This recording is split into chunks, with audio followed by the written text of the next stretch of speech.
Oke, sebelum kita mulai PA kita, sesi PA ini, teman-teman udah bawa kan Alkitabnya sama buku acaranya dan alat tulisnya udah disiapin? Udah, Kak. Oh, Udah, udah. Kak. Ya, kita interaktif aja ya. Jadi, eh, nggak apa-apa langsung kalau misalnya nanti ada pertanyaan atau ada mau pendapat, langsung itu aja, langsung dinyalain aja mic-nya, terus langsung berbicara nggak apa-apa. Terus jangan malu-malu juga ya. Kita kita sama-sama kok, sama-sama belajar gitu. Bukan berarti ada yang lebih jago atau gimana, tapi kita sama-sama sharing. Karena kan namanya PA ya, pasti setiap orang bisa punya persepsi masing-masing dan itu baiknya kita sharingkan sama-sama. Sebelum kita memulai kegiatan PA kita, aku mau ajak kita untuk dengerin lagu dulu. Oke, bentar ya.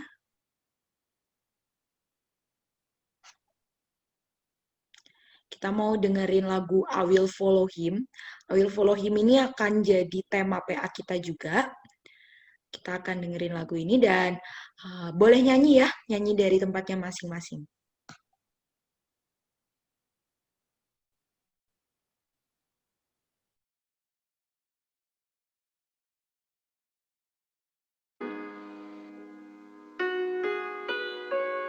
Kedengaran nggak? Kedengeran, Kak? Kedengaran ya? Oke, boleh sambil dihayati lagunya dan kita nyanyikan sama-sama.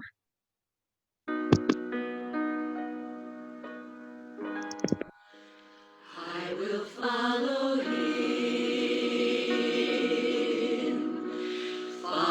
him wherever he may go, and near him I always will be, for nothing can keep me away.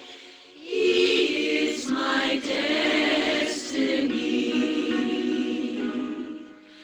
I will follow him. Ever since he touched my heart, I knew there isn't an ocean too deep, a mountain so high it can't keep me away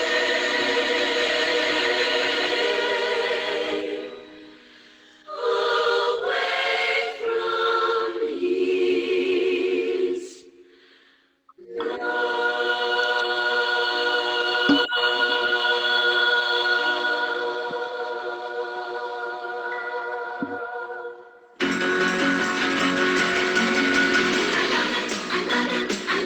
And where he goes, I'll follow. I will follow him wherever he may go. There isn't an ocean too deep, a mountain so high it can keep me away. Follow him wherever he may go.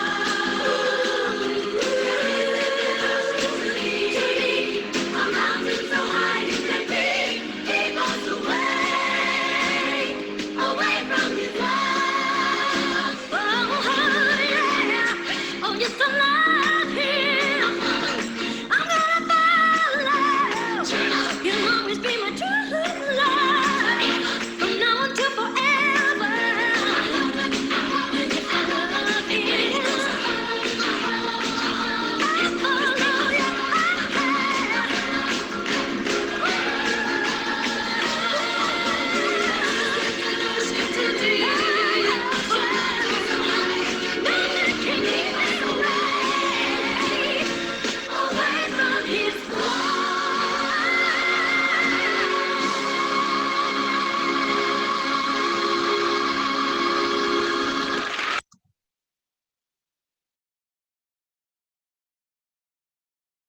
Oke.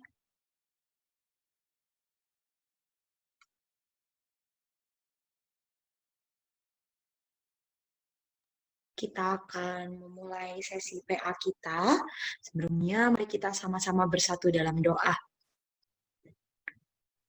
Kepadamu Allah yang Maha Kasih, kepadamu Allah yang bertata dalam kerajaan surga, kami sungguh mengucap syukur ya Tuhan.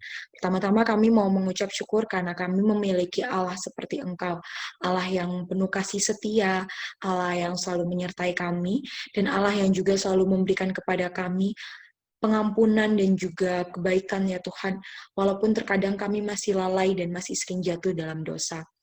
Ya Tuhan, tadi baru saja kami mendengarkan lagu I Will Follow Him. Tuhan rasanya mengatakan I will follow you, aku akan mengikut Tuhan. Terkadang mungkin terasa mudah dan menyenangkan saat yang ada di depan kami adalah tawaran mengenai kebahagiaan, sukacita, dan hal-hal baik lainnya. Tapi Tuhan, kami tahu bahwa kami harus mengikuti Engkau baik dalam suka maupun dalam duka. Untuk itu Tuhan, pada malam hari ini, kami mau sama-sama belajar satu bagian dari firman Tuhan, dan kami berharap ya Tuhan, kami boleh semakin mengerti apa artinya I will follow Him. Apa artinya kami mengatakan bahwa kami akan mengikut Tuhan. Tuhan kuatkan hati kami, Tuhan kiranya berkati kami, mampukan kami untuk boleh memahami firman Tuhan, dan juga Tuhan biarlah sesi ini boleh menjadi sesi yang kami boleh sama-sama saling membangun ya Tuhan satu sama lain melalui sharing-sharing kami masing-masing. Tuhan biar kami tidak malu-malu ya Allah, tapi kami boleh sama-sama mendukung pertumbuhan satu sama lain. Tuhan kami juga mau berdoa untuk Yefta, yang mungkin masih belum bisa bergabung bersama dengan kami pada saat ini dan akan menyusul nanti. Kiranya Tuhan yang berkati ya Allah dalam setiap aktivitasnya.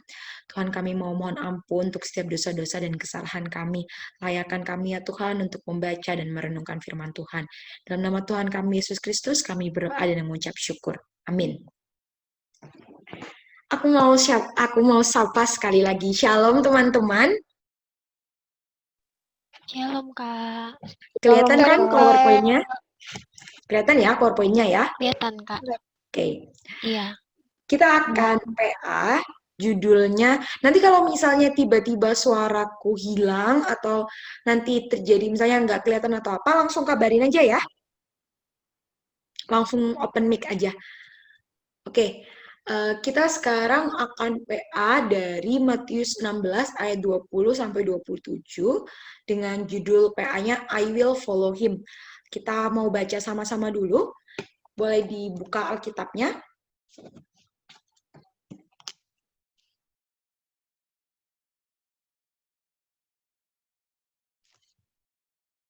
Kita buka dulu aja ya, nanti kita baca habis. Dia siapin dulu aja, Matius 16 ayat 20 sampai 27. Oke, sebelum kita baca, kita akan masuk ke bagian latar belakang. Sekarang kita akan sharing. Pernahkah kamu memiliki seorang panutan dan ingin agar suatu hari nanti kamu akan menjadi seperti dia? Apa yang membuat kamu menjadikan dia sebagai panutanmu? Karena mungkin waktu kita terbatas, jadi mungkin nggak bisa semuanya sharing dulu. Aku pilih aja ya, boleh ya? Mau minta tolong Kristanti, boleh ceritain, pernah nggak Kristanti punya seorang panutan yang kamu pengen banget suatu hari akan jadi seperti dia, dan kenapa kamu pengen menjadi seperti dia?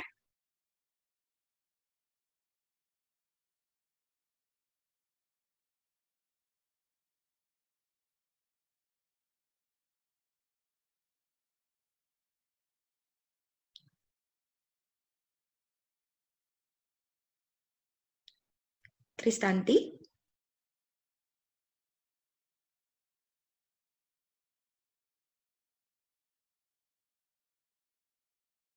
Mungkin Kristanti lagi ada masalah koneksi ya.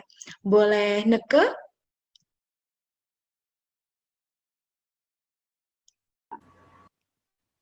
Pernahkah Kak ini ada hitam layarnya? Oh, sorry.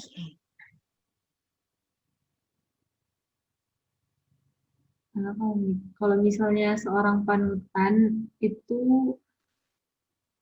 orang besar sih enggak, cuma aku tuh kayak pengen kayak papaku sih yang jadi panutanku gitu. Kenapa aku pengen jadi kayak papaku tuh? gimana ya? Papaku tuh awalnya aku lihat papaku tuh keren gitu, sukses, punya punya bisnis sendiri gitu. Terus enak gitu, ada anak buah gitu bisa disuruh kayak gitu. Pokoknya enak deh hidupnya. Ternyata pas aku lihat, ternyata nggak segampang itu juga. Jadi orang sukses itu juga ada kesulitan tersendiri gitu. Maksudnya papaku bangun bisnis sendiri, swasta, jadi dia harus tahu resiko-resikonya, kayak gitu-gitu. Sebelumnya suaraku terdengar nggak? Terdengar? Halo? Ya, Oh, ya, terdengar. terdengar. Jadi kayak gitu. Yang bikin aku pengen jadi papaku juga kayak papaku tuh menghadapi masalah itu selalu memohon pada Tuhan kayak gitu. Terus papaku juga di rumah sering itu sharing-sharing, buka YouTube tuh pokoknya tentang Alkitab gitu. Pokoknya aku lihatnya sih hampir yang nggak bagusnya tuh hampir fanatik, tapi ya aku ambil yang bagusnya aja gitu. Soalnya papaku hampir tiap hari dengerin YouTube Kristenan gitu, terus sharing ke keluarga gitu, nge-share ke WA gitu, dan sering kadang-kadang aku lihat juga, terus kata-kata motivasi, terus juga ayat-ayat Alkitab yang membangun, terus kalau misalnya ada video-video yang menarik gitu, yang bermotivasi tentang Meridiana juga gitu dikasih ke kita. Terus papaku juga ngajarin kita berdoa. Papaku sih yang pertama ngajarin kita kami berdoa, anak-anaknya berdoa dari kecil kayak gitu. Jadi aku tuh pengen kayak papaku gitu. Itu sih Kak yang bikin aku jadiin papaku panutan gitu. Oke, terima kasih sharingnya. Satu lagi, boleh minta tolong Ruth? Shalom. Shalom, Ruth. Ya, sebelumnya suaraku terdengar jelas ya ini, Kak Gunawan. Jelas. Oh ya, terima kasih. Kalau untuk aku, iya pernah memiliki panutan sama kayak Neke. Oh ya, sebelumnya aku mau bilang Kak, aku sama Neke ini sekelas, jadi udah saling kenal, seneng. Oh, Iya. Halo Neke. Oke.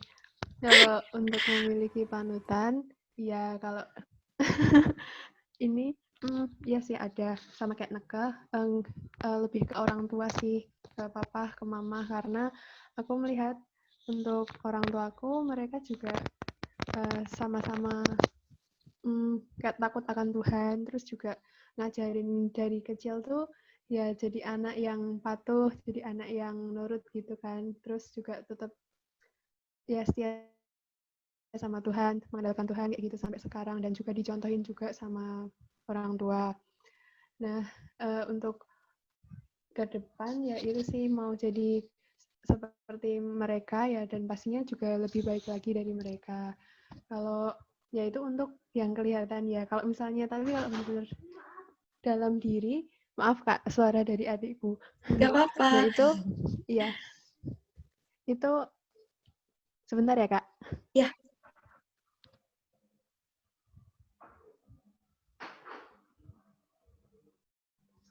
Kalau untuk dalam diriku sendiri pastinya karena juga udah dibimbing sama orang tua dari kecil untuk ikut Tuhan, ya pasti menjadikan Tuhan sebagai panutan, Tuhan Yesus sebagai pedoman dalam kita menjalani kehidupan, jadi dasar juga dalam kita bertindak, berpikir, berkata-kata. Itu sih Kak. Dan ya kan karena memang kita sebagai anak Tuhan juga kan pastinya menjadikan Tuhan Yesus sebagai panutan hidup kita, sebagai ya yang kita lakukan tuh seperti apa yang Tuhan Yesus lakukan gitu Kak. Terima kasih. oke, terima kasih, Ruth. Semoga nanti kita punya waktu lebih ya, jadi kita boleh sharing-sharing lagi. Sekarang kita akan masuk ke bahan PA-nya.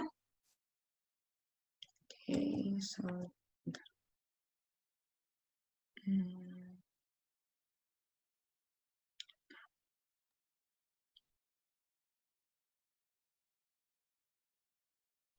Silakan boleh dibuka. Kalau misalnya kan ada Alkitab ya, aku rekomendasiin kita buka Alkitab kita masing-masing aja. Tapi kalau misalnya yang nggak ada, boleh lihat di layar ya. Kita akan baca dari Matius 16 ayat 20 sampai 27. Udah dapat kan semuanya? Udah, Kak. Udah. Karena kalau gantian takutnya nggak urut.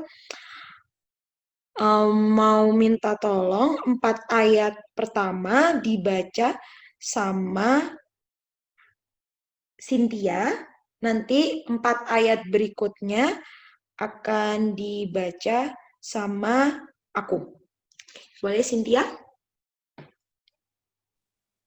Oke, Kak. Cek kedengaran nggak, Kak, suaraku? Terdengar Cynthia? Oke. Matius 16 ayat 20 sampai 27. Lalu Yesus melarang murid-muridnya supaya jangan memberitahukan kepada siapapun bahwa ia Mesias. Sejak waktu itu, Yesus mulai menyatakan kepada murid-muridnya bahwa ia harus pergi ke Yerusalem dan menanggung banyak penderitaan dari pihak tua-tua, imam-imam kepala, dan ahli-ahli Taurat, lalu dibunuh dan dibangkitkan pada hari ketiga. Tetapi Petrus menarik Yesus ke samping dan menegur dia, katanya, Tuhan, kiranya Allah menjauhkan hal itu. Hal itu sekali-kali takkan menimpa engkau. Maka Yesus berpaling dan berkata kepada Petrus, Nyahlah iblis, engkau suatu batu sandungan bagiku, sebab engkau bukan memikirkan apa yang dipikirkan Allah, melainkan apa yang dipikirkan manusia. Lalu Yesus berkata kepada murid-muridnya, "Setiap orang yang mau mengikut aku, ia harus menyangkal dirinya, memikul salib, dan mengikut aku. Karena barang siapa mau menyelamatkan nyawanya, ia akan kehilangan nyawanya. Tetapi barang siapa kehilangan nyawanya karena aku, ia akan memperolehnya. Apa gunanya seorang memperoleh seluruh dunia, tetapi kehilangan nyawanya? Dan apakah yang dapat diberikannya sebagai ganti nyawanya? Sebab anak manusia akan datang dalam kemuliaan Bapanya, diiringi malaikat-malaikatnya. Pada waktu itu, ia akan membalas setiap orang menurut perbuatannya." Aku mau ajak kita baca sama-sama lagi, sekali lagi. Tapi aku mau ajak coba kita baca dari ayat 13 ya. Karena kan ada ayat 20. Ayat 20 itu kan masuk di pasal yang masuk di bagian yang pengakuan Petrus. Biar kita dapat ceritanya, kita sama-sama baca dulu ya dari ayat 13 sampai 27 dalam hati aja.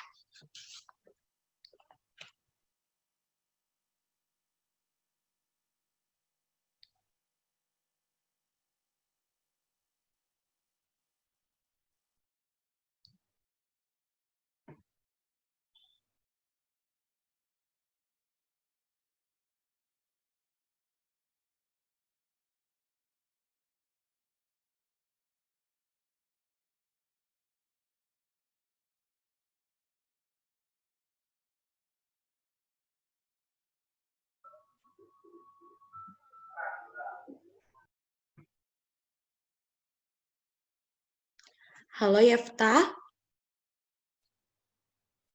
Halo Kak Ella. Ya, oke. Yefta, kita baca dulu ya dari Matius 16. Kan sebenarnya ini dari ayat sebenarnya yang kita baca dari ayat 20 sampai 27. Tapi coba baca dalam hati dulu dari ayat 13 sampai 27 ya. Oke Kak.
Sudah selesai semuanya?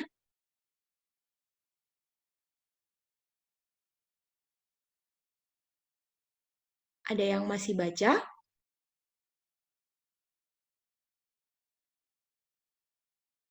Udah? Oke. Kita akan masuk ke setiap pertanyaan-pertanyaannya ya. Kita mulai dengan latar belakang. Meminta tolong Kristanti, boleh baca deh latar belakangnya?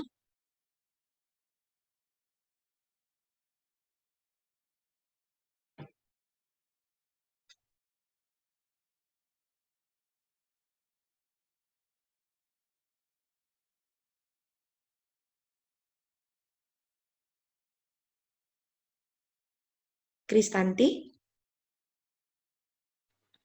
Iya, Kak. Ya, boleh tolong baca bagian latar belakangnya? Oke, Kak.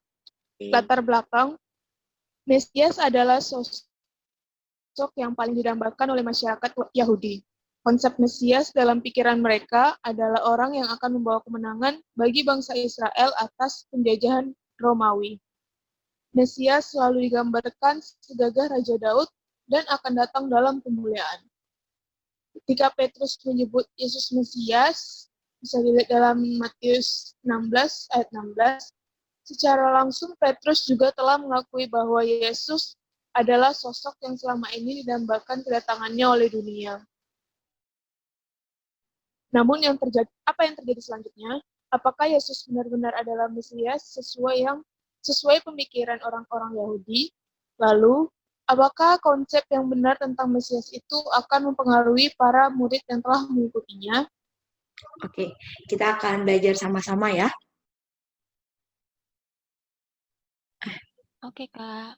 Sorry. Bentar ya.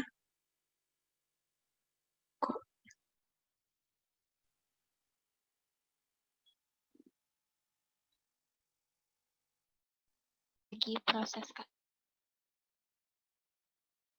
Udah nih. Oke, kabarin ya.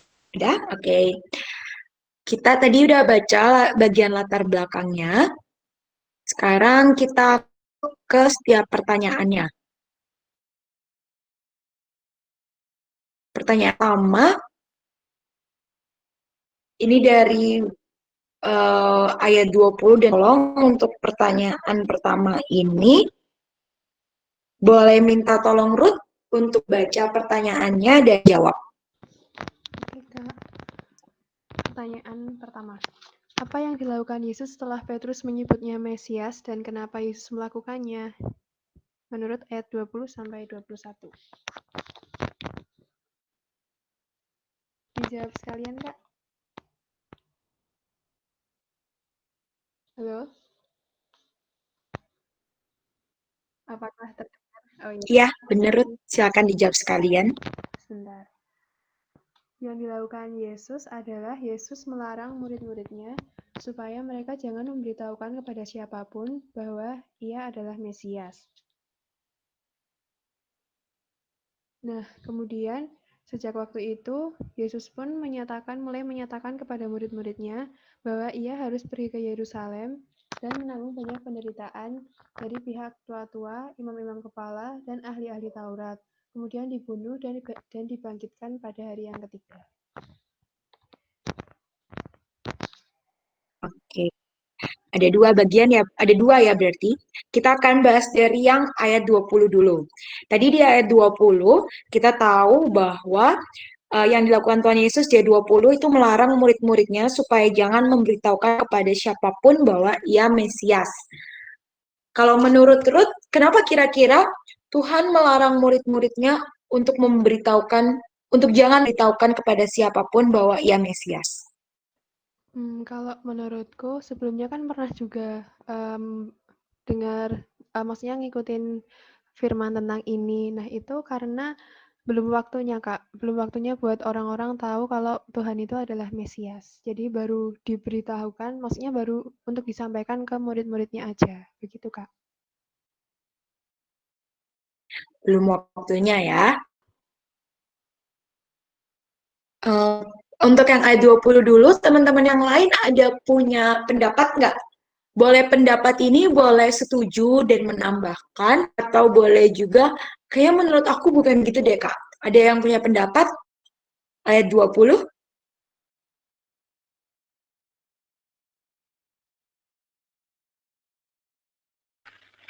Nggak ada, Kak.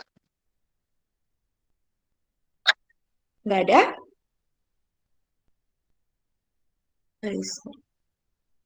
Oke, itu ya. Jadi seperti apa yang dibilang sama Ruth tadi sebenarnya. Yang dia 20, itu kan dibilang kenapa Tuhan Yesus melarang murid-muridnya supaya jangan memberitahukan kepada siapapun. Iya benar, karena belum saatnya atau belum waktunya. Tapi kalau kita coba lebih dalam lagi, kira-kira kenapa ya Tuhan bilang belum waktunya atau belum saatnya kayak gitu. Kalau kita coba gali lebih dalam lagi, kita bisa melihat ini dari sisi seperti ini. Tuhan Yesus itu memang adalah Mesias.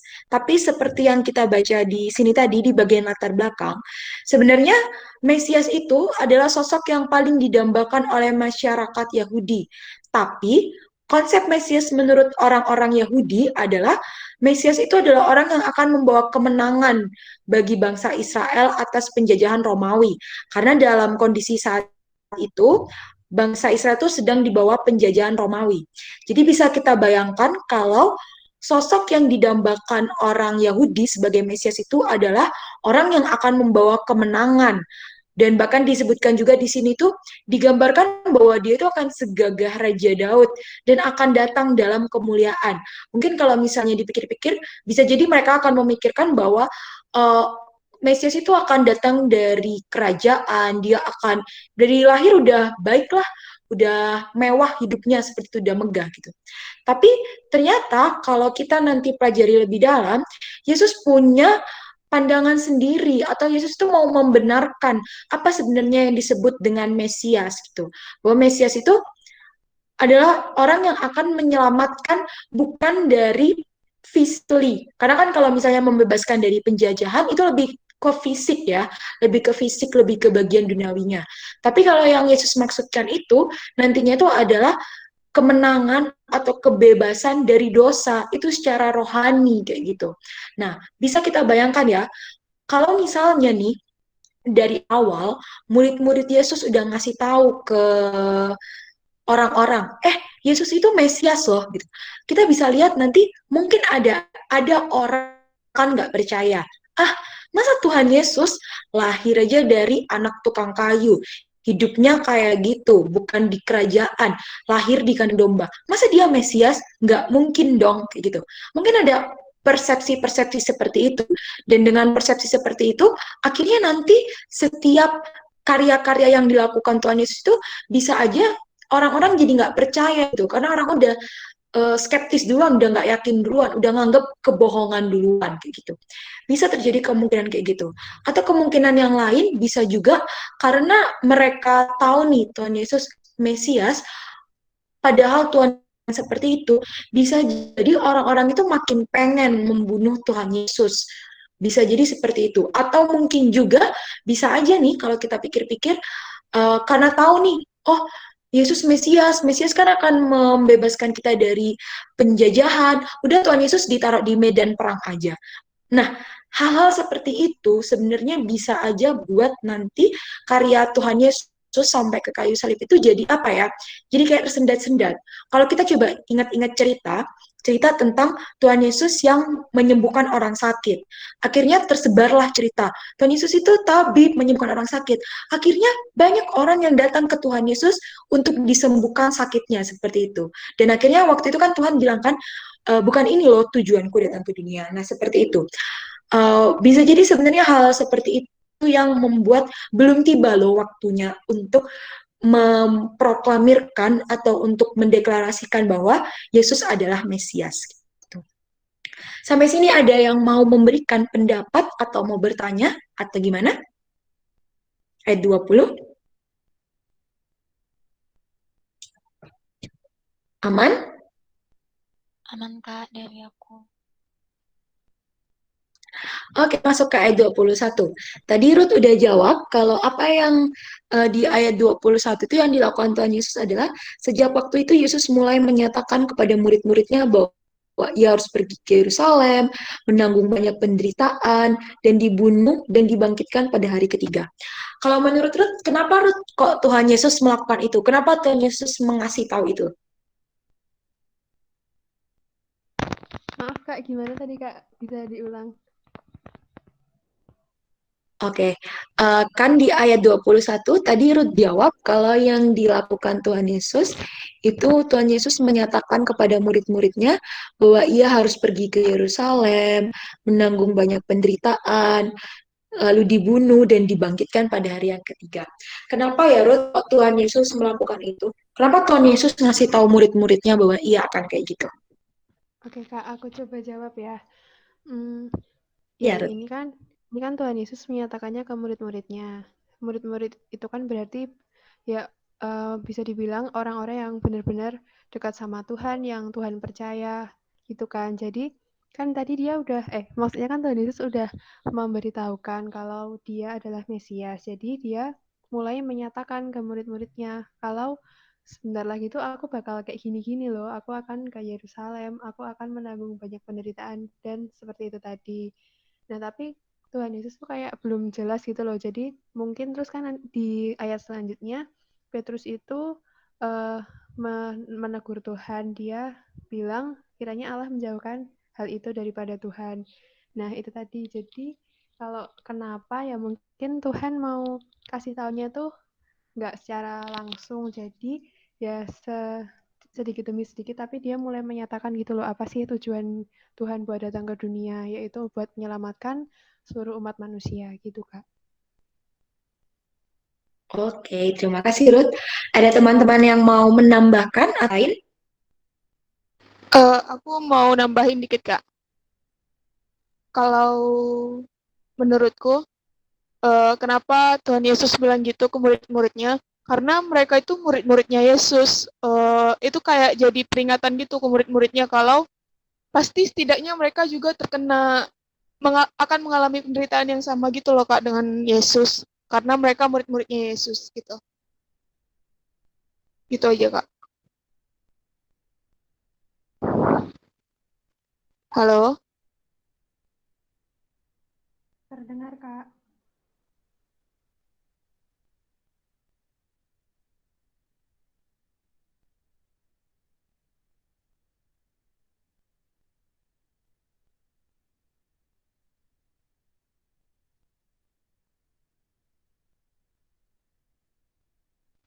Halo Kak?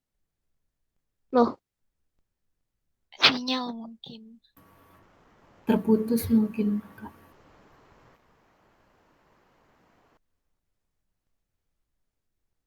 Kita tunggu aja lah ya. Iya Kak. Halo? Ya, Kak. Ya, maaf ya, suara tadi tiba-tiba koneksinya putus. Boleh dilanjutin? Tadi gimana? aku ulang aja ya Kak. Ya, Menurutku Kristanti. menurutku Yesus bilang gitu ke murid-muridnya karena itu tuh udah jadi peringatan Yesus kepada murid-muridnya kalau mereka itu akan mengalami penderitaan yang kurang lebih sama juga karena mereka murid-murid Yesus, mereka orang yang percaya sama Yesus gitu Kak. Mm-mm. Oke, terima kasih Kristanti. Ada lagi yang mau nambahin?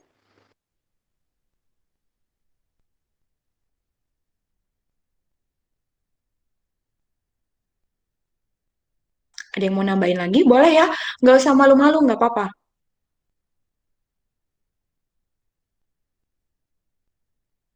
Udah, Kak. Kayaknya udah pada PA semua ini, Kak. Mantap Udah? banget jawabannya. Iya, makanya aku pun, udahlah, kita udahlah. Langsung tutup dalam doa lah kita. Langsung simpulkan aja kali, Kak, semuanya. Rasa kebun. Ya, makasih ya teman-teman. Eh, ya seperti yang tadi disampaikan kayak gitu, bahwa kenapa kok Tuhan mulai apa ya, mengasih tahu, menginfokan gitu. Aku nanti akan kayak gini loh, akan nanti kayak gini loh. Seperti yang tadi sudah dijawab oleh teman-teman. Kalau ya memang karena murid-murid itu adalah orang yang terdekat dengan Tuhan Yesus, jadi Tuhan Yesus mau. Atau secara bisa kita bilang juga kalau ini loh, ini salah satu langkah atau ini salah satu cara di mana Tuhan Yesus mau ngasih tahu ini loh arti Mesias yang sebenarnya. Itu jadi Tuhan Yesus lakukan dengan step-step seperti itu. Aku nanti akan kayak gini loh, gitu. Ini loh yang akan dilakukan oleh seorang Mesias itu nanti yang sebenarnya. Nah, itu juga seperti yang tadi dibilang kan, biar murid-muridnya juga udah prepare gitu, udah tahu ini loh yang harus aku lakukan gitu. Tapi aku dalam perenunganku mau menambahkan satu lagi. Menurutku apa yang dilakukan Tuhan Yesus ini mau ngasih tahu kita satu hal, yaitu bahwa arti mengikut itu sebenarnya juga mengenal gitu. Tuhan Yesus mau supaya murid-muridnya yang mengikut dia itu mengenal dia, mengenal apa yang akan dia lakukan gitu. Jadi ketika Tuhan Yesus sudah menyatakan dirinya, menyatakan pekerjaannya, bahwa sebagai murid-murid, sebagai orang-orang yang akan mengikut Yesus, kita juga harus mau untuk mengenal dan mengetahui siapa sih Tuhanku, seperti apa dia, apa yang dikerjakannya. Jadi apa yang dilakukan oleh Tuhan Yesus itu juga bisa jadi teladan untuk kita. Kayak gitu. Ada lagi teman-teman yang mau berpendapat sebelum kita next ke pertanyaan berikutnya? Kalau nggak ada, kita next ya. Pertanyaan berikutnya. Oke. Sorry. Bandingkanlah respon dan perbedaan dalam diri Petrus atas pernyataan Yesus berdasarkan Matius 16 ayat 16 sampai 18 dan Matius 16 ayat 22 sampai 23. Kita akan mulai dengan yang bagian pertama, yaitu kita akan membandingkan pernyataan Petrus akan identitas Yesus. Untuk yang ayat 16, mau minta tolong Yefta untuk jawab. Lalu yang sekalian deh, ayat 16 dan ayat 22 minta tolong Yefta ya.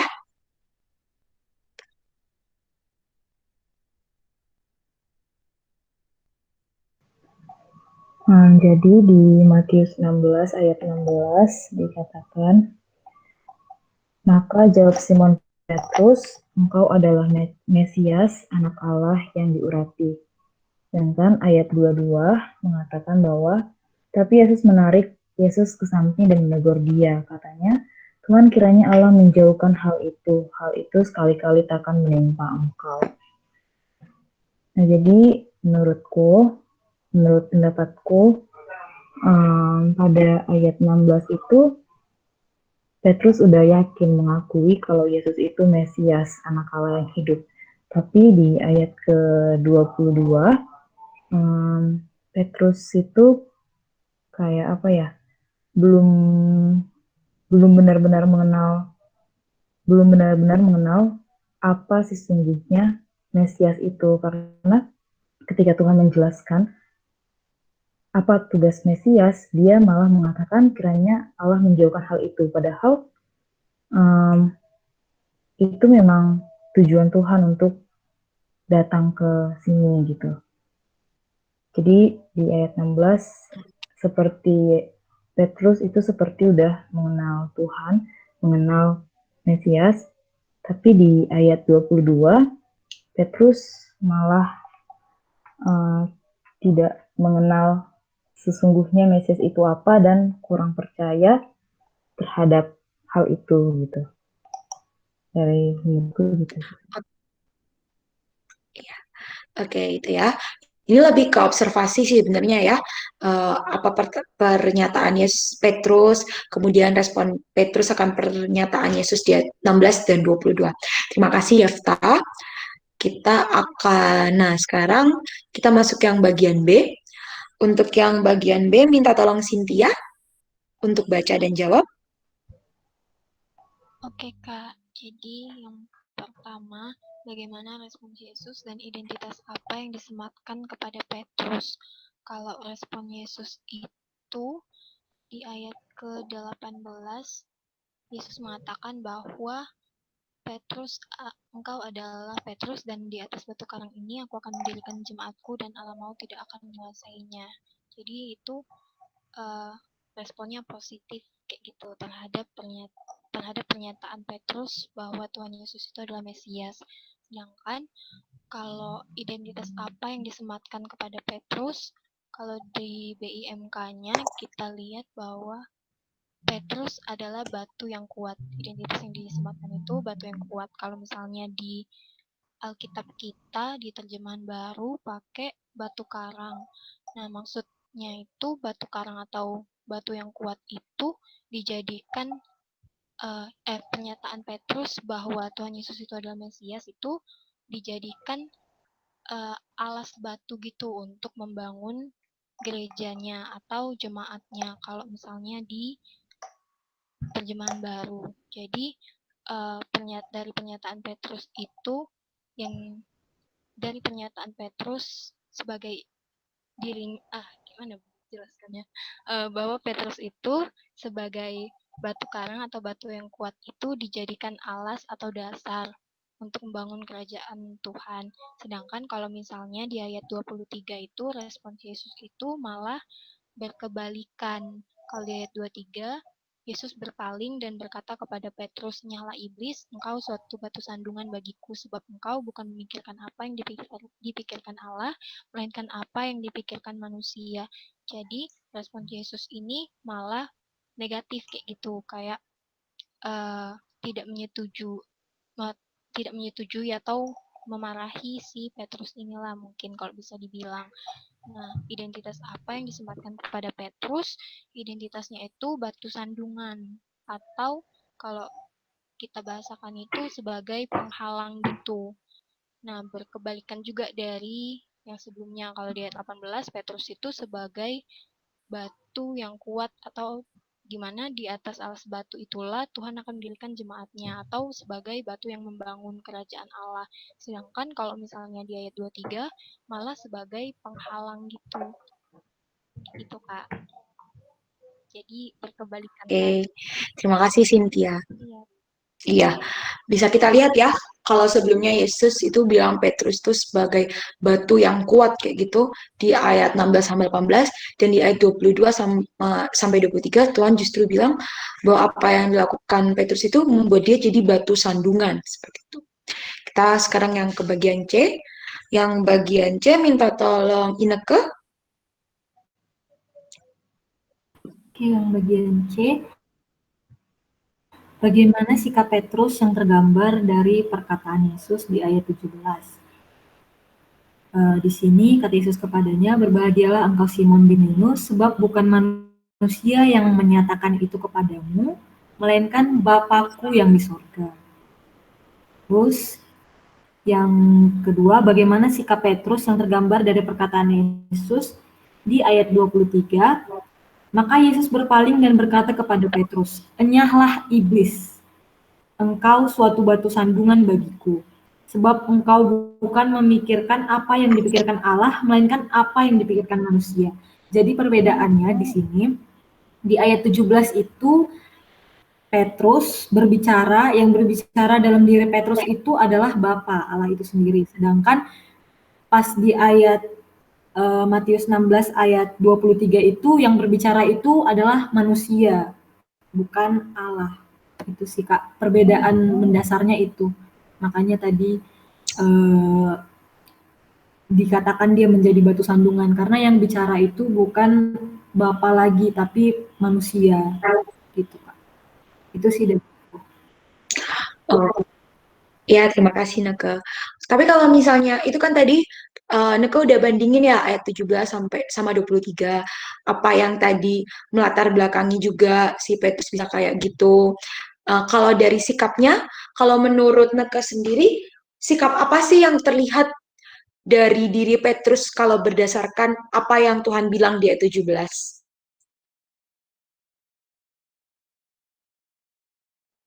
Sikap seperti apa nih Izin dari menjawab Kak, sikap yang sikap Petrus di ayat ke-17 ini menurut aku itu dia mengakui bahwa Yesus adalah Mesias gitu Kak. Sedangkan di ayat 23 ini dia meragukan, maksudnya bagaimana bisa Mesias itu gimana mengalami banyak penderitaan gitu Kak, dibunuh terus dibangkitkan lagi pada hari ketiga, itu sih Petrus meragukan, padahal yang di ayat ke-17 itu dia mengaku bahwa Yesus adalah Mesias gitu. Itu perbedaan. Oke, Neke, terima kasih. Ada teman-teman yang mau menambahkan? Ada nggak yang kira-kira juga melihat sikap lain nih yang terlihat dalam diri Petrus yang bisa dibandingkan di ayat 17 dan 23? Ada yang mau menambahkan? Aku Kak, jadi Oke, silakan. di ayat 16 sampai 18 ini kita melihat bahwa Petrus ini masih masih hidupnya itu masih dalam track Allah. Jadi kayak dia masih dengar-dengaran akan suara Allah. Tapi di 22 sampai 23 ini dia melenceng sedikit, dia mengandalkan pemikiran dirinya sendiri daripada pemikiran Allah.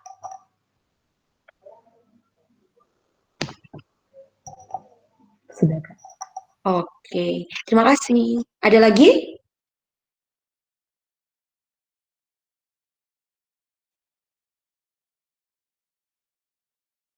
Udah Kak, udah mantap kali. Oke, ya kayak gitu ya teman-teman. Sekarang kita udah lihat ya. Ternyata kontras ya perbedaannya. Gimana seorang Petrus yang awalnya dia dengan yakin bilang, habis itu dia udah yakin dibilang Yesus adalah Tuhan dan Juru Selamat, Yesus adalah Mesias. Tiba-tiba Petrus seperti orang yang berbeda di ayat 22 dan di ayat 23. Nah, sekarang kita akan bahas mengapa sikap Petrus berubah hanya dalam waktu yang singkat. Apa yang mendasari perubahan sikap tersebut? Untuk yang bagian ini, mau minta tolong Yefta? Boleh Yefta? Kalau menurut pendapat Yefta, kenapa?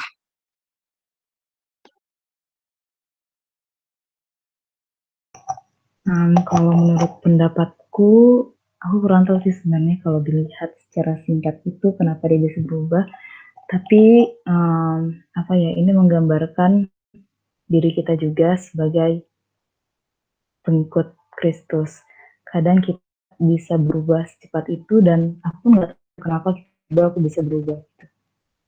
Jadi mungkin sifat dasar manusia Kak. Oke, jadi ya, kadang juga kalau kita pikir-pikir, kita juga sering gak sih kayak gitu? Kadang tiba-tiba kita bisa yakin, tapi kadang kita jadi ragu, seperti itu.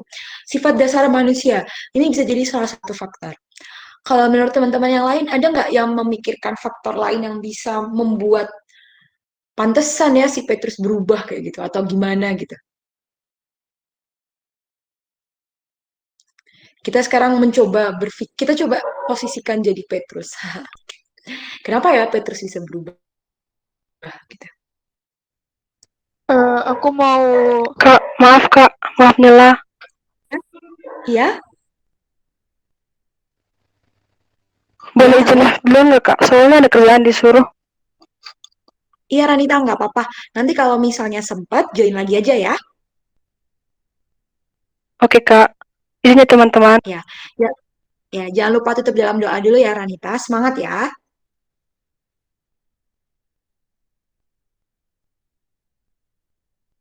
Oke, tadi siapa yang mau berpendapat? aku Kak. Eh, Oke, silakan.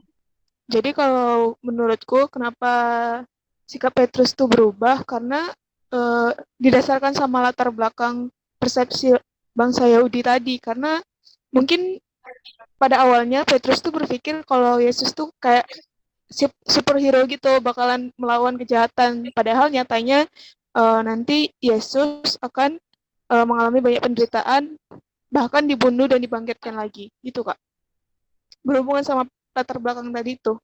Iya, Bener banget. Itu juga bisa. Jadi bisa jadi karena sifat dasar manusia. Bisa juga karena ya sesuai latar belakang tadi. Petrus nggak merasa, kayaknya ini nggak bener deh. Maksudnya bukan ini deh kayaknya gitu. Bisa aja kan Petrus mikir gitu. Kayaknya bukan ini deh maksud Tuhan. Mana gitu. Ada lagi nggak yang punya pendapat lain? Kenapa ya kira-kira sikap Petrus bisa berubah dalam waktu singkat? Aku Kak mau menambahkan. Oke. Mungkin ya, ini kan berarti kan Petrus sebagai gambaran kita sebagai manusia juga. Nah, itu tuh kayak kita tuh seringkali berpikir tuh sesuai pemikiran kita sendiri gitu loh. Jadi memikirkan apa yang masuk di akal kita. Kita nggak bisa, bahkan kayak nggak mau, kan dasarnya pun kita nggak mampu gitu buat mengerti apa sih yang jadi benar-benar kehendaknya Tuhan, apa yang jadi benar-benar maunya Tuhan. Jadi gitu Kak, kita masih sering melandaskan melihat segala sesuatu tuh berdasarkan pikiran sendiri gitu, belum sesuai apa yang seperti yang Tuhan mau, seperti yang Tuhan pikir gitu Kak, kalau dari aku. Makasih. Oke, terima kasih. Iya, bisa juga ya. Jadi mungkin si Petrus ini udah punya standar sendiri tentang siapa Mesias, apa Mesias, kayak gitu. Jadi dia nggak mikir gitu kalau misalnya, oh ternyata menurut Tuhan tuh kayak gini loh, kayak gitu. Jadi dia melihat berdasarkan apa yang ada di pikirannya, apa yang dari logikanya, kayak gitu. Ada lagi yang mau nambahin? Kenapa kira-kira? Aku Kak mau coba. Oke? Jadi setuju setuju banget lah sama pendapat teman-teman tadi. Terus aku melihat satu hal juga, kenapa sih Petrus tiba-tiba ngomong kayak gitu. Jadi Petrus tuh kayak seolah-olah ngomong amit-amit lah gitu kan, jangan sampai itu terjadi. Nah, dari sepemahamanku juga, karena Tuhan Yesus itu kan menyatakan bahwa dia akan menderita, dia akan dibunuh, tapi dia juga akan dibangkitkan pada hari ketiga. Nah, di sini Petrus itu terlalu fokus sama penderitaan dan dibunuhnya itu tadi. Jadi dia merasa takut gitu, karena dia kan muridnya Tuhan, pengikutnya. Jadi kalau misalnya apa-apa sesuatu terjadi kepada Tuhan, maka pengikutnya juga bakalan kena imbas gitu. Jadi mungkin adalah perasaan takut dari dalam dirinya bahwa dia juga bakalan mengalami penderitaan yang sama atau bakalan dibunuh juga. Tapi sayangnya Petrus itu nggak melihat loh bahwa Tuhan itu akan dibangkitkan. Dia nggak akan hanya mati gitu aja gitu. Jadi mungkin bisa juga ditarik yang sikap hatinya itu dia masih merasa kurang percaya gitu. Selain itu tadi, karena dia yang percaya Mesias akan membawa kemenangan, dia nggak percaya bahwa Mesias akan membawa kemenangan ke kehidupan kekal juga. Gitu Kak. Jadi itulah yang buat dia merasa takut. Itu Kak. Oke, Cynthia, terima kasih. Ada lagi yang mau nambahin? Izin menambahkan dikit aja. Boleh. Banyak Menurut juga aku, boleh. dikit aja. Menurut aku itu pemikiran yang mendasari perubahan sikapnya itu Petrus kan masih pemikiran manusia gitu Kak. Kan tadi dia mengakui kalau Yesus itu adalah Mesias, tapi pas Yesus bilang dia akan banyak penderitaan, dibunuh, terus dibangkitkan, itu kan kalau kita aja manusia, masa iya bisa bangkit sendiri, dirinya sendiri membangkitkan dirinya gitu. Gimana bisa dari logika manusia? Makanya tadi kan Yesus bilang, nyala iblis karena sebab engkau bukan memikirkan apa yang dipikirkan Allah, melainkan apa yang dipikirkan manusia. Gitu sih Kak, menurut aku yang mendasari perubahan sikapnya itu karena dia masih berpikir dalam pikiran manusia gitu. Kita kan juga kayak gitu, kayak nggak logika gitu, masa bisa bangkit sendiri gitu. Tapi itu yang terjadi, kan luar biasa banget. Oke. Ada lagi teman-teman yang mau nambahkan? Aku seneng deh kalau kita interaktif banget kayak gini. Ada lagi yang mau nambahin? Aku dong Kak mau nambahin sedikit lagi. Iya. Tiba-tiba kayak Iya, terapa boleh. gitu Yuk. tadi kan sambil dengar dari teman-teman, dari kakak-kakak. Nah, ini tadi Kak, kan di sini posisinya Petrus, posisinya kita kan sebagai murid-murid Tuhan. Maksudnya, berarti kita mengasihi Tuhan gitu kan. Nah, setelah Petrus dengar itu semua, kayak ya gimana perasaan seorang murid, kayak hati seorang murid yang mengasihi tuannya. itu tuh kayak nggak mau gitu loh, kayak nggak rela juga kan kalau tuannya harus menanggung itu semua, harus ya digituin lah cara-caranya kan. Jadi ya itu kayak enggak loh Tuhan, itu nggak akan terjadi pada Tuhan gitu. Jangan gitulah kan gitu kan maksudnya si Petrus ini. Itu Kak, kalau dari aku itu yang mendasari perubahan, salah satu yang mendasari perubahan sikap Petrus, yang mana dia nggak ingin sesuatu yang buruk terjadi kepada seseorang yang dikasihi gitu Kak, kalau dari aku. Makasih. Oke, terima kasih, Ruth. Ada lagi teman-teman? Oke, terima kasih ya untuk setiap responnya. Aku sangat senang karena ternyata kita bisa nih mencoba-coba menerka-nerka apa sih yang sebenarnya kira-kira melatar belakangi si Petrus kayak gitu.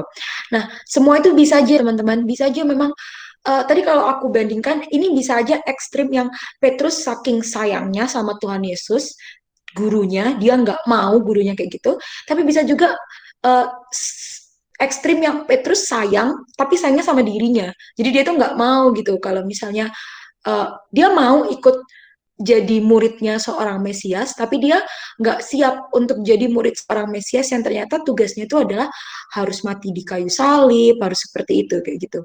Itu ya. Nah, teman-teman kalau kita coba pikir-pikir lagi, sedangkan Petrus aja yang dia itu udah dari dulu loh ikut sama Tuhan Yesus kayak gitu kan. Udah lebih lama lah ikut sama Tuhan Yesus. Saat ternyata Petrus tahu Yesus ini Mesias dan tugasnya seperti itu, Petrus bisa berubah dalam waktu singkat kayak gitu. Bahkan Petrus bisa sampai bilang kayak gitu sama Tuhan Yesus. Kalau kita coba lihat ini, mungkin kita jadi semakin ngerti ya. Kenapa kok Tuhan bilang jangan dulu kasih tahu ke orang-orang. Karena sedangkan Petrus aja, muridnya, orang yang dekat sama Tuhan Yesus, bisa jadi seperti ini. Bagaimana lagi dengan orang-orang yang mungkin baru bertemu Tuhan Yesus sekali atau dua kali, atau mungkin cuman baru mendengar aja kayak gitu. Sampai sini dapat nggak teman-teman poinnya?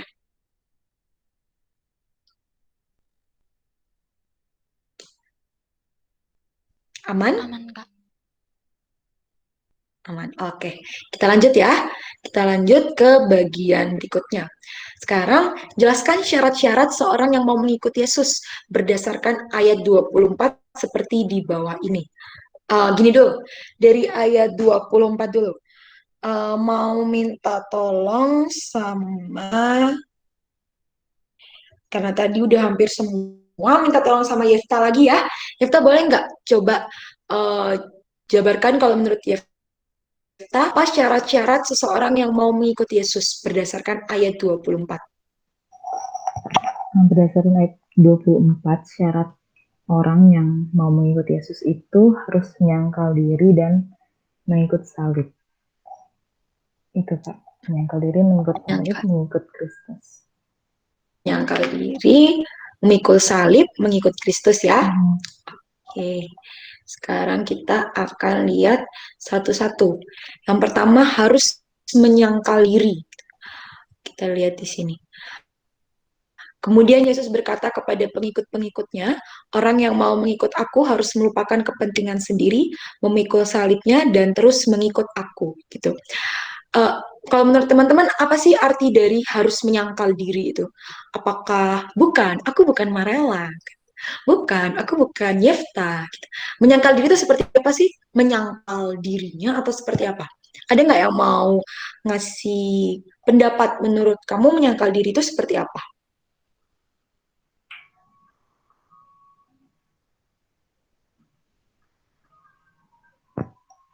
Halo, ini aku lagi ya Pak. Boleh siapa aja boleh. Yefta juga boleh. Jadi kalau menurutku, itu kan dari BIMK juga udah ada bantuannya.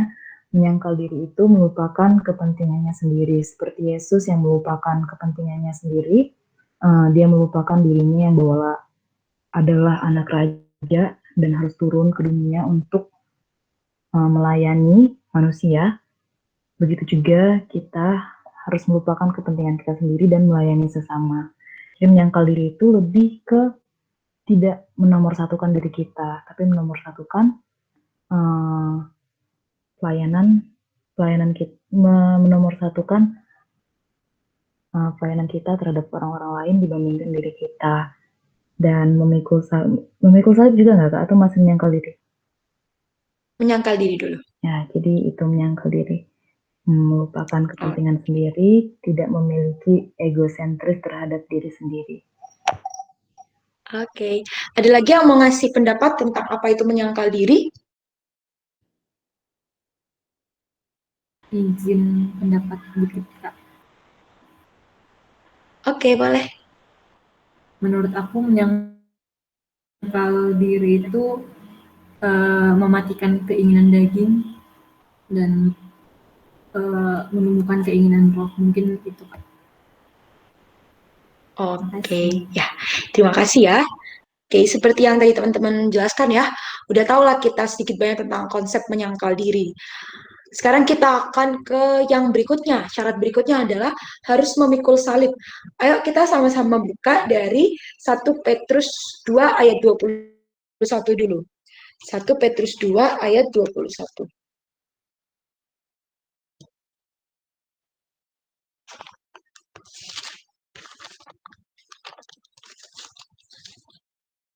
Aku akan bacakan untuk kita 1 Petrus 2 ayat 21.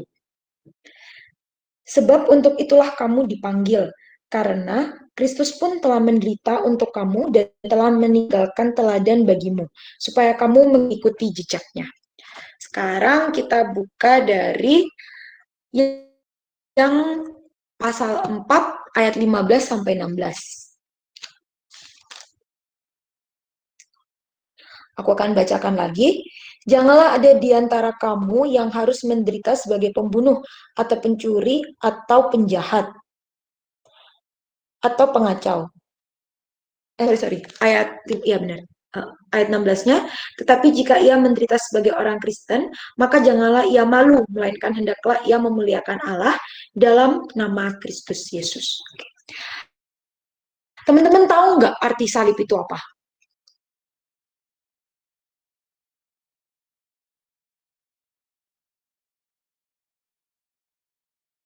Halo? Iya, Kak. Terdengar, Kak. Teman-teman tahu nggak arti salib itu apa? Itu udah kelihatan, Kak, di PPT. Oh iya.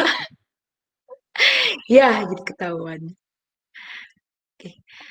Jadi bisa dilihat ya teman-teman, salib itu artinya lambang penderitaan, kematian, kehinaan, cemooh, penolakan, serta penyangkalan diri. Tapi lebih dalam dari situ lagi, lambang penderitaan, kematian, kehinaan, kalau kita perhatikan dari ayat yang tadi di 1 Petrus 4 ayat 15 sampai 16, di situ disebutkan bahwa penderitaan yang dimaksud ini bukan penderitaan karena kita melakukan sesuatu yang jahat ya teman-teman. Bukan misalnya nih kita mencuri, terus kita masuk penjara, terus kan kita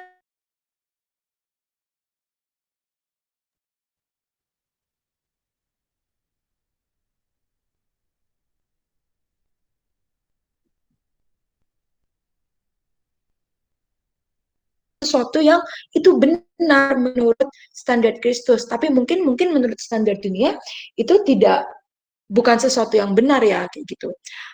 Lebih seperti itu sih arti dari harus memikul salib. Jadi kita harus siap menderita, kita siap dihina, kita siap dicemooh, tapi karena kebenaran. Karena apa yang kita lakukan itu sesuatu yang benar, bukan karena kita melakukan sesuatu yang salah terus kita mendapatkan ganjarannya lalu kita bilang kalau kita memikul salib, seperti itu. Sama seperti Tuhan Yesus. Tuhan Yesus disalibkan sebenarnya bukan karena kesalahan Tuhan Yesus kan, seperti itu. Ada yang mau menambahkan dari yang bagian ini?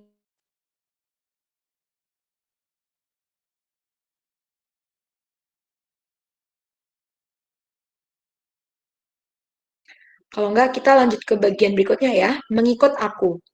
Mengikut aku bisa kelihatan kan teman-teman? Kemudian Yesus berkata kepada pengikutnya, orang yang mau, sorry nggak kelihatan di situ, aku coba lihat di sini ya.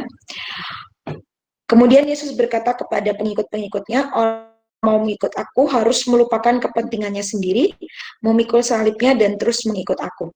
Jadi kalau misalnya kita perhatikan ya teman-teman, ini udah di-highlight juga kan di sini di bold, artinya mengikut aku itu bukan hanya sekali, tapi terus gitu. Terus, baik dalam suka maupun dalam duka, baik dalam sesuatu yang mungkin menurut kita susah atau baik dalam yang gampang juga kita harus terus mengikut Tuhan Yesus. Jadi sebenarnya sama seperti yang dijawab Yefta tadi, syarat mau mengikut Yesus itu ya menyangkal diri, memikul salib, mengikut aku. Tapi semua ini harus kita lakukan secara terus-menerus. Ini bukan suatu bukan suatu pekerjaan sekali seumur hidup, tapi ini pekerjaan seterusnya seumur hidup gitu. Dan teman-teman, aku mau menambahkan sedikit kalau sebenarnya dalam proses mengikuti Yesus, pasti kita akan mengalami kejatuhan gitu. Sama seperti Petrus kan juga mengalami kejatuhan. Tapi sama yang dibilang sesuai di BIMK tadi, terus gitu. Jadi terus selalu kita harus berusaha untuk menyangkal diri, mengikut salib, dan mengikut Kristus. Walaupun mungkin kadang kita jatuh, walaupun mungkin kadang susah. Seperti itu. Kita lanjut ke bagian berikutnya.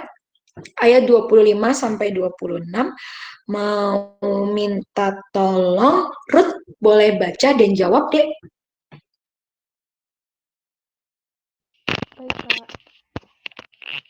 Ayat 25 sampai 26. Karena barang siapa mau menyelamatkan nyawanya, ia akan kehilangan nyawanya. Tetapi barang siapa kehilangan nyawanya karena aku, ia akan memperolehnya. Apa gunanya seorang memperoleh seluruh dunia, tetapi ia kehilangan nyawanya? Dan apakah yang dapat diberikannya sebagai ganti nyawanya? Berdasarkan pernyataan Yesus di atas, urutkanlah prioritas yang terpenting dari 3 hal yang dicetak tebal. Apakah kamu setuju dengan urutan tersebut? Jelaskan alasanmu. Baik, Kak, aku mau coba jawab ya. Iya. Kalau menurutku, kalau untuk prioritas dari 3 kata ini, tentunya yang pertama pasti aku, yang mana itu adalah Tuhan Yesus.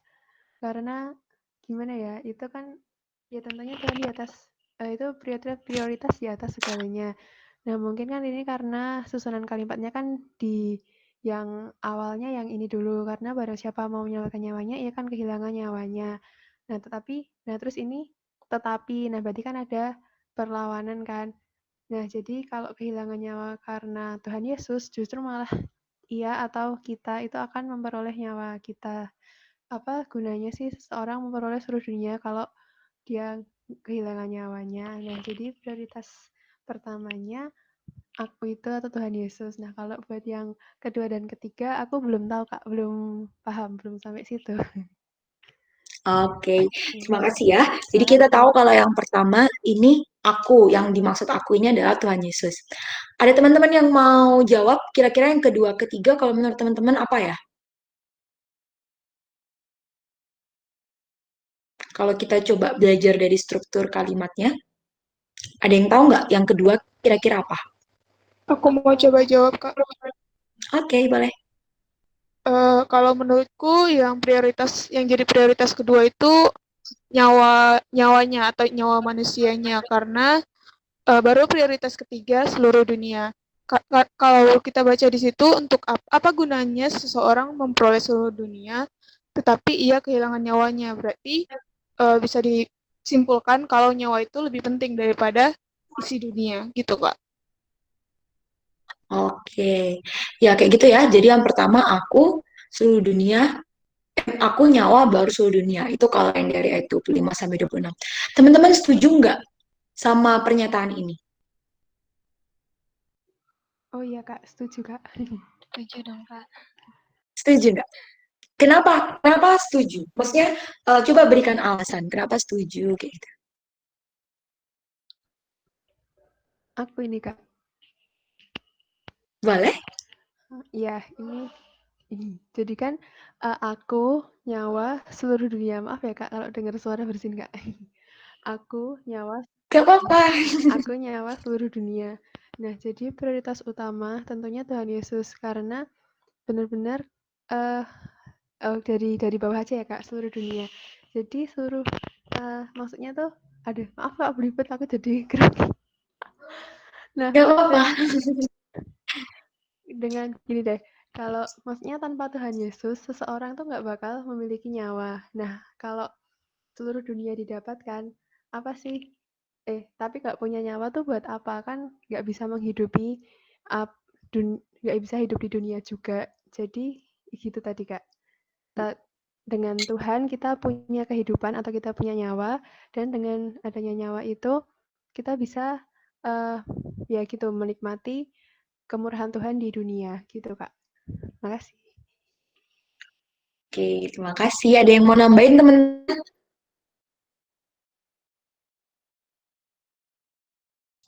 Ya, kayak gitu ya. Tapi memang harapannya nomor satu kita tahu dulu bahwa sebenarnya teman-teman memprioritaskan, maksudnya memprioritaskan di sini bukan berarti kita bilang nomor satu, nomor dua, nomor tiga, bukan seperti itu ya. Tapi setidaknya kita jadi lebih ngerti nih apa yang paling penting dalam kehidupan kita, yaitu Tuhan itu sendiri. Bukan hanya Tuhan itu sendiri, tapi juga berarti mengikuti kehendaknya, mengenal Dia, seperti itu. Kita sekarang ke pertanyaan yang terakhir. Apa yang akan terjadi saat anak manusia datang untuk kedua kalinya dan mendapati kita terus mengikut Dia? Boleh minta tolong Cynthia untuk baca dari Roma 8 ayat 17, sama sekalian jawab pertanyaan ini. Oke, Kak. Roma 8 ayat 17. Dan jika kita adalah anak, maka kita juga adalah ahli waris. Maksudnya, orang-orang yang berhak menerima janji-janji Allah, yang akan menerimanya bersama-sama dengan Kristus, yaitu jika kita menderita bersama-sama dengan Dia, supaya kita juga dipermuliakan bersama-sama dengan Dia. Nah, kalau di sini tadi, apa yang akan terjadi saat anak manusia datang untuk kedua kalinya dan mendapati kita terus mengikut Dia. Jadi kalau misalnya kita terus mengikut Dia, dari Roma 8 ayat 17 itu dijelaskan bahwa kita akan disebut anak. Maksudnya orang-orang yang berhak menerima janji-janji Allah. Di mana kita itu ketika kita terus mengikut Dia, kita juga akan menerima janji-janji itu bersama-sama dengan Kristus. Yaitu janjinya supaya kita menderita bersama-sama dengan Dia. Ketika kita menderita bersama-sama dengan Dia, kita juga akan mengikut Tuhan dengan dipermuliakan bersama-sama dengan Dia. Jadi konsep terus mengikut Dia ini tadi, kalau misalnya kita yang membahas tentang 3 syarat itu tadi, menyangkal diri, mengikut salib, memikul salib, terus mengikut Tuhan, berarti itu ternyata nggak sampai cuman di dunia aja terus mengikut Dia. Ternyata kita juga, kalau berdasarkan Roma 8 ayat 17 ini, akan mengikut Dia juga, yaitu dipermuliakan bersama-sama dengan Dia. Terus di ayat 27 juga dijelaskan bahwa anak manusia akan datang dalam kemuliaan Bapanya diiringi dengan malaikat-malaikatnya. Nah, kalau sebelumnya Tuhan itu datang ke dunia itu, atau menyangkal dirinya itu, datang dalam keadaan sebagai manusia yang bahkan nggak layak lah ya kalau misalnya dibandingkan sama kondisi kita saat ini gitu. Namun Dia akan datang dalam kemuliaan Bapanya. Nah, dengan Tuhan datang dalam kemuliaan Bapanya itu, ternyata kita yang terus mengikut Dia di dunia ini juga akan terus mengikut Dia dalam kemuliaannya itu. Itu, Kak. Oke, terima kasih Cynthia. Udah lengkap banget ya. Teman-teman ada yang mau nambahin lagi nggak?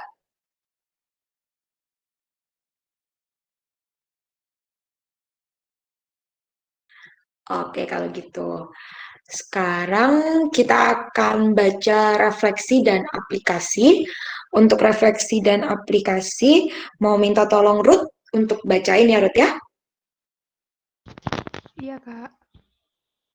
Oke, aku bacakan ya Kakak dan teman-teman. Refleksi dan aplikasi. Konsep Mesias yang benar menuntut para murid untuk menerima kenyataan bahwa Mesias akan menderita. Akibatnya, murid-murid juga akan mengalami penderitaan yang awalnya tidak mereka duga. Akan tetapi, Yesus merindukan agar murid-muridnya mengikuti teladannya dengan menyangkal diri, memikul salib, dan terus mengikuti Dia. Dalam mengikuti Dia, Allah ingin agar kita menjadikan Dia satu-satunya prioritas atas hidup kita, sekalipun harus menderita bersama dengan Dia. Sebab Allah yang setia itu telah mengangkat kita menjadi anak dan ahli waris untuk menerima janji-janji Allah yang telah disediakannya dalam Kristus, yaitu untuk menderita bersama-sama dengan Kristus dan dimuliakan juga bersama Kristus.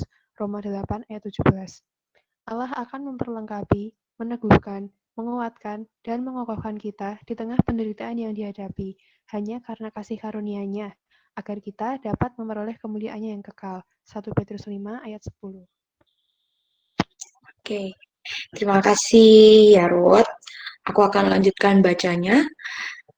Sebelumnya teman-teman, aku mau share sesuatu di grup. Aku share ya. Ini adalah dari Matius 16 ayat 20 sampai 27 juga. Tapi aku highlight enggak, bukan sih. Ini dari Alkitab yang terjemahan MSG. Terus aku share dulu sebentar. Aku baca ini waktu aku PA kemarin, terus menurutku ini sesuatu yang sangat indah gitu. Ini kita akan fokus di ayat 24 sampai 26-nya. Teman-teman bisa lihat ya. Aku bacain ya. Then Jesus went to work on his disciples. Anyone who intends to come with me has to let me lead. You are not in the driver's seat. Don't run from suffering. Embrace it. Follow me and I'll show you how. Self-help is no help at all. Self-sacrifice is the way, my way, to finding yourself, your true self. What kind of deal is it to get everything you want but lose yourself? What could you ever trade for your soul for? Ya teman-teman, jadi kita tahu ya, kayak tadi, kita kan udah belajar kalau misalnya 3 syaratnya itu aja tadi, menyangkal diri, memikul salib, dan mengikut aku. Terus rasanya kemarin waktu aku bacain dari MSG ini, aku dapat apa ya, iya ya bener gitu. Kalau sebenarnya kita nggak di driver's seat loh, bukan kita yang ngelit semua ini, tapi Tuhan gitu. Jadi kita harus menyangkal diri kita jangan menjadikan apa yang kita inginkan, apa yang kita pikirkan, apa logika kita yang jadi nomor satu. Tapi ya ikutilah siapa yang menyetir itu semua, menyetir hidup kita, yaitu Tuhan itu sendiri. Kemudian kita juga diajari untuk don't run from suffering, embrace it gitu. Makanya kita dibilang kita harus memikul salib. Jangan lari dari, mungkin panggilan kita sebagai orang Kristen terkadang membawa penderitaan, bisa juga bawa kematian mungkin dalam yang kita baca sekarang, kehinaan, cemoohan, penolakan. Tapi kita dibilang jangan lari daripada itu, hadapi semua itu. Kita harus teman-teman. Memang itu panggilan kita sebagai seorang Kristus dan itu yang harusnya dilakukan oleh seorang murid. Dan mengikut aku, kalau di MSG ditulisnya follow me and I'll show you how. Indah ya teman-teman, kita nggak hanya dibilang mengikut Tuhan, maksudnya ikut aja gitu, enggak. Tapi Tuhan akan menunjukkan gitu, akan menyatakan seperti itu. Jadi kita ini nggak satu sisi kayak gitu, nggak hanya kita mengikut saja, tapi Tuhan juga menunjukkan kepada kita, dan Tuhan akan selalu membantu kita kok dalam proses kita mengikuti Yesus sebagai Tuhan dan Juru Selamat kita. Nah, sekarang setelah mengetahui panggilan dan tanggung jawab kita sebagai murid untuk menyangkal diri, memikul salib, dan terus mengikuti Tuhan, apakah kita seringkali bersikap seperti Petrus yang masih sering gagal dan menjadi kecut ketika fakta penderitaan itu muncul?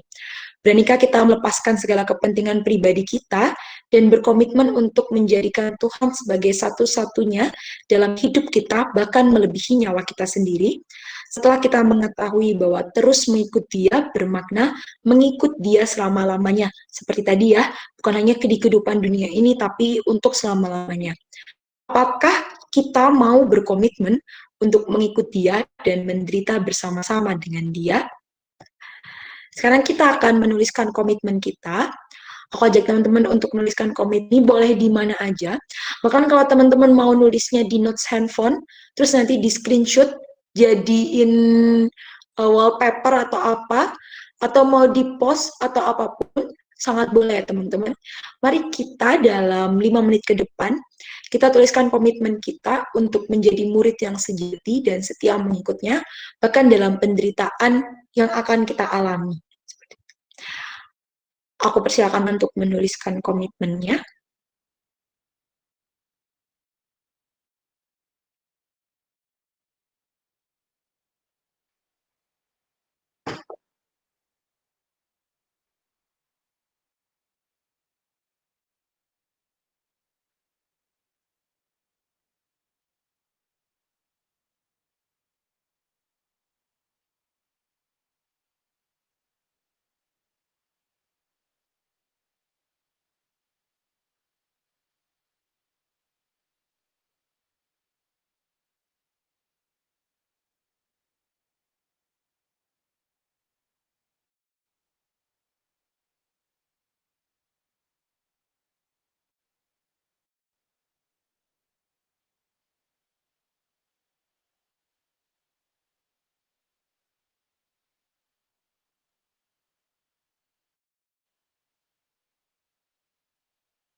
Teman-teman udah selesai?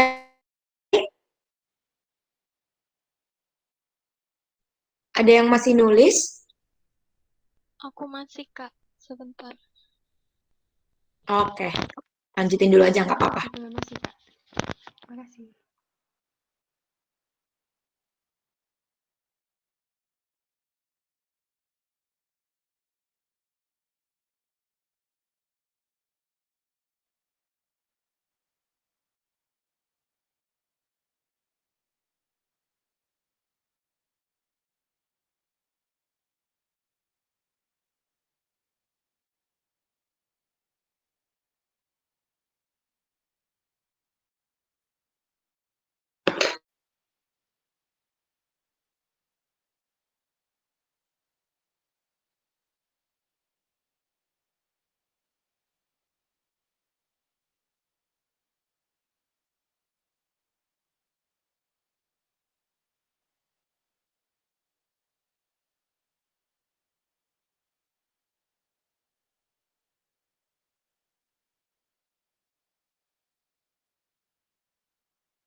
Udah, Kak. Sudah teman-teman? Ada yang masih belum?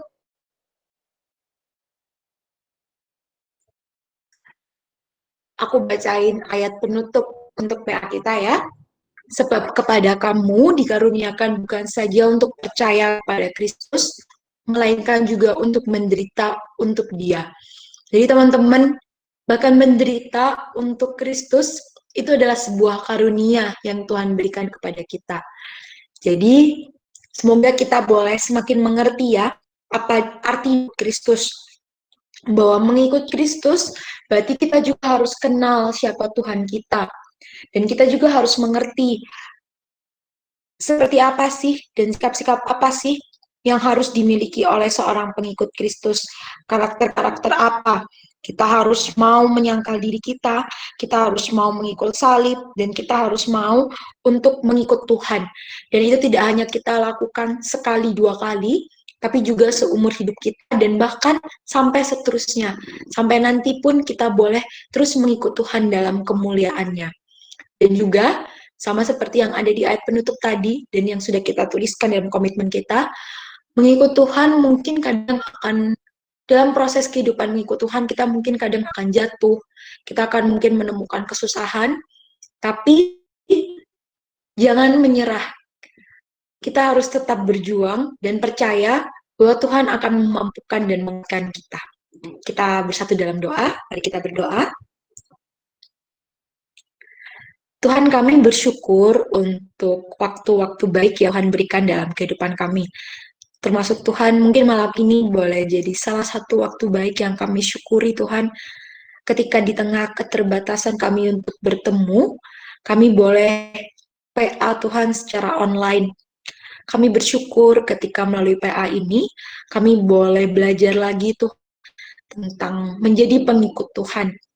Tuhan, harapannya dan doa kami adalah kiranya setelah kami mengikuti PA ini, mengatakan bahwa I will follow him, aku akan mengikut Tuhan, itu boleh kami katakan dengan kesungguhan hati ya Tuhan, bahwa kami benar-benar akan mengikut Tuhan.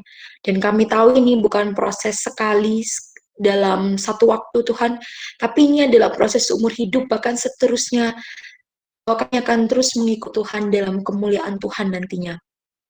Tuhan, tolong mampukan kami ya Tuhan, karena kami sejatinya adalah manusia yang penuh dosa, kami manusia yang terbatas, kami masih terkadang jatuh ya Tuhan. Kami mohon ampun untuk setiap kejatuhan kami, dan Tuhan kiranya memampukan kami untuk lebih sungguh-sungguh lagi, lebih berjuang lagi.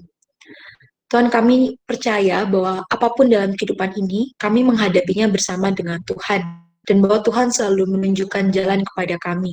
Mampukan kami untuk melihat itu Tuhan, dan mampukan kami untuk mengikuti jalan yang sudah Tuhan berikan kepada kami.